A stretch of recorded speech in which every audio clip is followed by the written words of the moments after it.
How to fix Rabobank app not working. Let's get started. Solution 1. Update the app to its latest version. For that, launch your App Store or Play Store.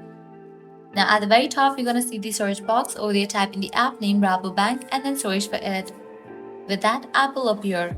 After app appears, at the right corner of it, you're going to see the option of open or update. If you find the option of update over here, just click on it and update the app to its latest version. Then you can check whether your problem has been solved or not. Solution 2.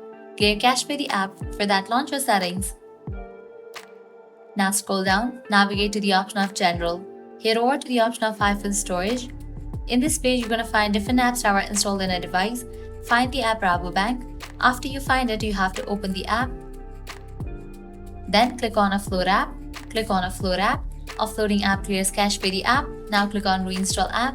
After you reinstall the app, you can check whether your problem has been solved or not. If these two solutions doesn't work for you, apply solution 3. That is completely delete this app from your device and reinstall it. For that, go ahead and click on the option of Delete app. Click on Delete app. With that, the app will be deleted from your device. Now you can close this. Launch your App Store or Play Store. Search for the app Rabobank. After app appears, install it. By following these solutions, your problem will be fixed. So this is how you can easily fix Rabobank app not working.